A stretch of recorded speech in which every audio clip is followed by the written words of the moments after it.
Random House Audio presents Robert B. Parker's Bull River by Robert Knott. Read for you by Linn. Chapter 1. We rode hard up the road to the governor's mansion. Virgil was on his chestnut stud, Cortez, and I was riding Tornado, a big black gelding with a white lightning bolt-blazed face I'd won in a game of faro near Odessa. When we got to the gated entrance, 2 sentries tried to stop us, but Virgil flashed his badge and we passed on through. The setting sun flickered behind tall pecan trees as we galloped up the drive to the mansion. At the door, a butler met us, and we entered the stately manor just as the huge grandfather clock in the lobby sounded off 6 echoing chimes. Virgil's bone-handled coat was on his hip, and I carried my double-barreled 8-gauge. "I'll have to ask you for your weapons, gentlemen," the butler said. "No," the governor said, entering the lobby. "Evening, Governor," Virgil said. "These men are allowed to carry their guns wherever and whenever they please." Then I saw her, Emma, coming down the huge stairs, wearing a pale yellow dress. She smiled at me. "Everett," Emma said. "So nice to see you again." "What about me?" Virgil said. "Oh, silly me," Emma said. "Of course it's wonderful to see the both of you." At dinner, the governor stood and raised his glass. "A toast to you, Marshal Cole, and to you, Deputy Hitch." The governor paused. He looked to his daughters, Abigail and Emma, and then his wife, before he looked back over the top of his glass held up in the direction of Virgil.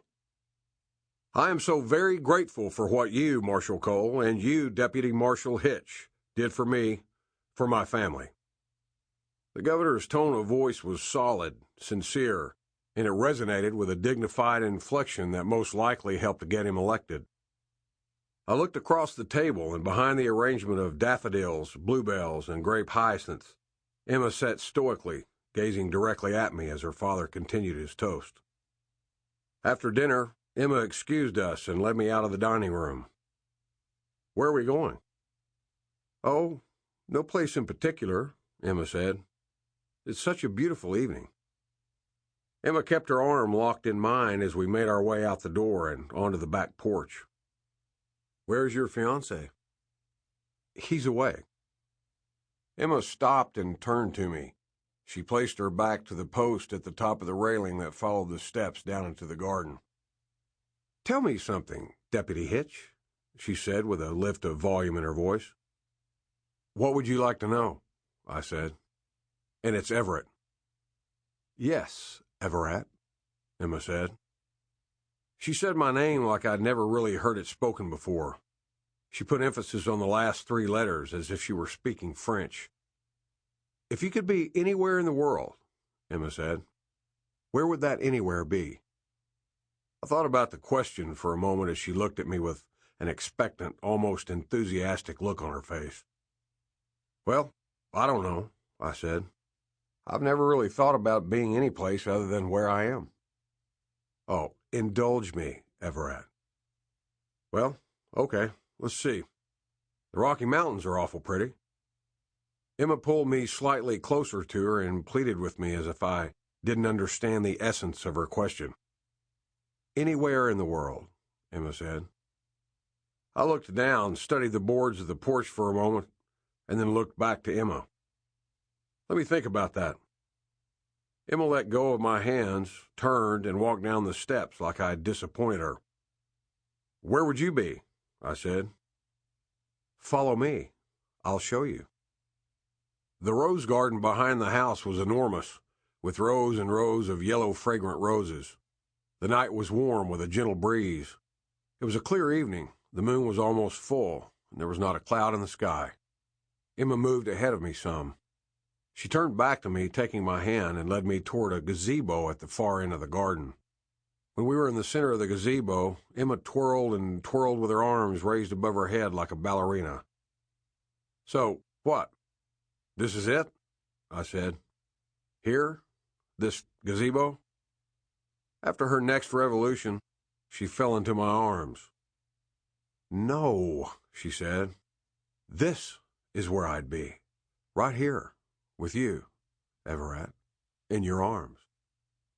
She reached up, sliding her hand behind my neck, and pulled my head down to meet hers.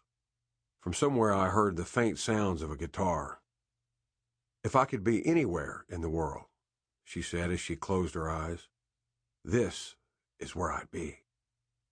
I pulled her to me and our lips met. We kissed, soft at first, and then we kissed deeply. Never in my life had I felt a kiss like this. Never. I thought, this must be what love is. And then I heard Virgil. "Everett." Chapter 2. "Everett," Virgil said. I opened my eyes from kissing Emma in the gazebo on a beautiful night in Austin City, Texas, to find myself where Virgil and I had been holed up for the better part of a week. The second-story room in an adobe hotel overlooking the plaza of the dusty village of El Encanto on the border of old Mexico.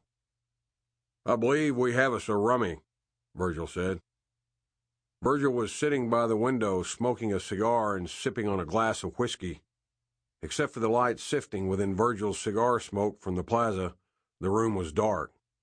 I could hear guitar music drifting up, with the muffled voices of villagers moving about in the plaza. The night was hot and humid. Emma.